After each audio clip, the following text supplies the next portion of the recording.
Ao médico missionário, o Programa Missionário Mundial, que é a Igreja Adventista do Sétimo Dia, uma das mais vastas organizações mundiais protestantes de mais rápido crescimento. O material que escreveu abrange mais de 80 livros, 200 folhetos e panfletos e 4.600 artigos em periódicos, sermões diários, testemunhos especiais e cartas. Compreendem outras 660.000 páginas de material manuscrito. O conjunto de assuntos abrangido por este material é assombroso. O seu conhecimento específico não se limita apenas a alguns campos restritos. O Senhor deu-lhe conselho em matéria de saúde, educação, vida familiar, temperança, evangelismo, ministério das publicações, dieta apropriada, trabalho médico e muitas outras áreas. Talvez os seus escritos no campo da saúde sejam os mais extraordinários, devido ao modo como os seus conceitos, alguns apresentados há mais de um século, têm sido confirmados pela ciência moderna. Os seus escritos centram-se em Cristo Jesus e exaltam os elevados valores morais e éticos da tradição judaico-cristã. Apesar de muitos cristãos terem sido dirigidos à Igreja Adventista do Sétimo Dia, grandes porções deles têm sido apreciados por um conjunto muito mais vasto de leitores. O seu popular livro Aos Pés de Cristo foi traduzido em mais de 100 línguas e venderam-se dele mais de 15 milhões de exemplares.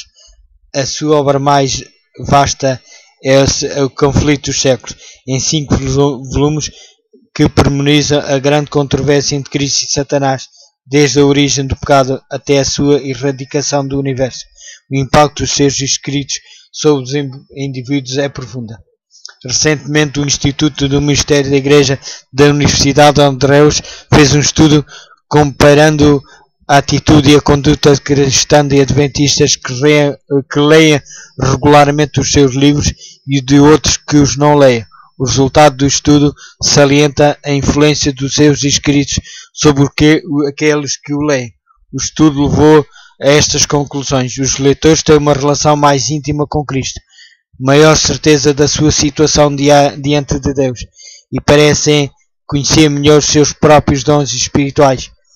São mais a favor de se gastar dinheiro com o evangelismo público e contribuem mais generosamente para os projetos missionários locais. Sentem-se mais preparados para testemunhar e participam efetivamente em mais programas de testemunho e serviço missionário. Mais facilmente estudam a Bíblia todos os dias, oram por pessoas específicas, reúnem-se em grupos de convívio e fazem o culto familiar diário. Vêm à igreja de um modo mais positivo, conseguem um maior número de conversões. O Espírito propicia a Bíblia. Os escritos de Ellen White não são um substituto para a Escritura. Não devem ser colocados ao mesmo nível.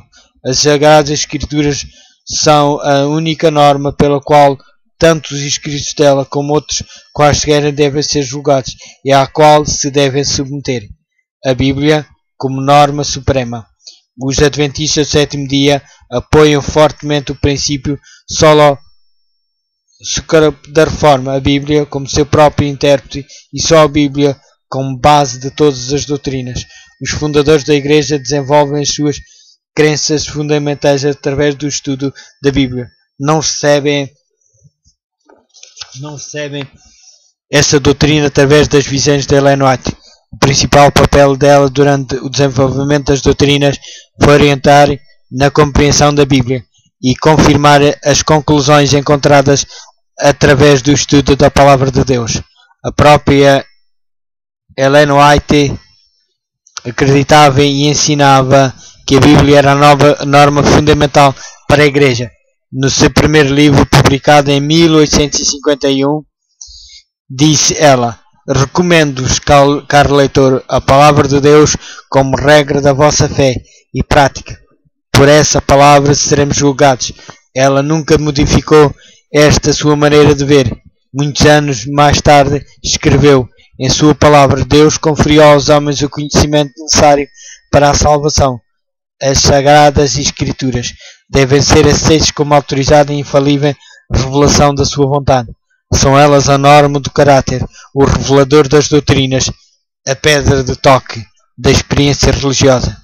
Em 1909, durante o seu discurso dirigido a uma sessão geral da igreja, ela abriu a Bíblia, ergueu-se diante da congregação e disse: "Irmãos e irmãs, recomendo-vos este livro." Em resposta a crentes que consideravam os seus escritos uma adição à Bíblia, ela mesma escreveu, dizendo: "Tomei a preciosa Bíblia e agrupei em torno os diferentes testemunhos dados para a igreja. Não estáis familiarizados com as Escrituras, se tivesses feito a palavra de Deus o objeto do vosso estudo, com o propósito de atingir o padrão bíblico e a perfeição bíblica. Não necessitais dos testemunhos, é porque negligenciastes familiarizar com o livro inspirado de Deus, que ele procurou chegar até vós por meio de testemunhos simples e diretos,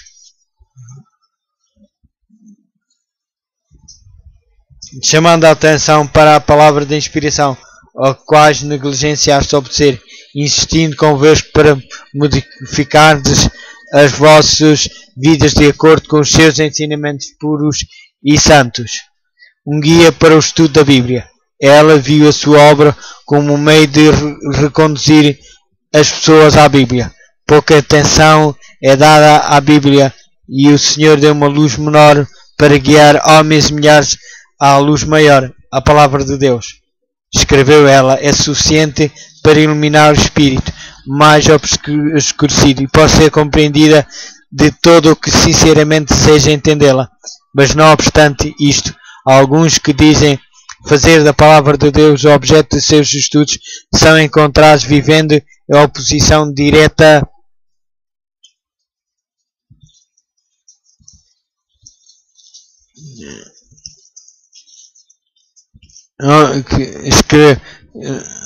que se deseja, mas não, e alguns que dizem o objeto da sua instrução encontrar vivendo em oposição direta a alguns dos seus mais claros ensinos. Daí para que tanto homens como mulheres fiquem sem escusa, Deus dá testemunhos claros e decisivos a fim de reconduzi-los à sua palavra que negligenciam seguir. Um guia para a compreensão da Bíblia. Ellen White considera os seus escritos um guia para uma compreensão mais clara da Bíblia. Não se trata de apresentar outras verdades, mas pelos testemunhos Deus simplificou importantes verdades já reveladas, pondo-as diante do seu povo pelo meio que ele escolheu, a fim de despertar e impressionar com elas o seu espírito, para que todos fiquem sem escusa. Os testemunhos escritos não se destinam a comunicar nova luz, e sim a gravar vividamente na alma as verdades da inspiração já reveladas. Um guia para a aplicação dos princípios bíblicos. Muitos dos seus escritos aplicam os conselhos bíblicos à vida de todos os dias. Ellen White deve ser instruída e expor alguns princípios gerais, oralmente e por escrito, especificando os perigos, erros e pecados de algumas pessoas, para que todos fossem avisados, advertidos e aconselhados. Cristo prometera à sua igreja este tipo de orientação profética. Como Ellen White notou, o facto de Deus ter revelado a sua vontade aos homens por meio da sua palavra não tornou necessária a contínua presença e direção do Espírito Santo. Pelo contrário, o Espírito Santo foi prometido por nosso Salvador para aclarar a palavra aos seus servos, para iluminar e aplicar os seus ensinos. O rap que se apresenta ao crente. A profecia do Apocalipse de que a testemunho de Jesus se manifestaria através do Espírito de profecia nos últimos dias da história da Terra desafia cada um de nós a não tomar uma atitude indiferente ou descrente, mas a pôr tudo à prova, reter o que é bom. Há muito a ganhar ou a perder, depender de fazermos ou não esta investigação que nos é ordenada. Josafá disse: "Crede no Senhor vosso Deus e estareis seguros. Crede nos seus profetas e sereis prosperados." 2 de Crônicas, capítulo 20, versículo 20. As suas palavras continuam hoje a ser verdadeiras.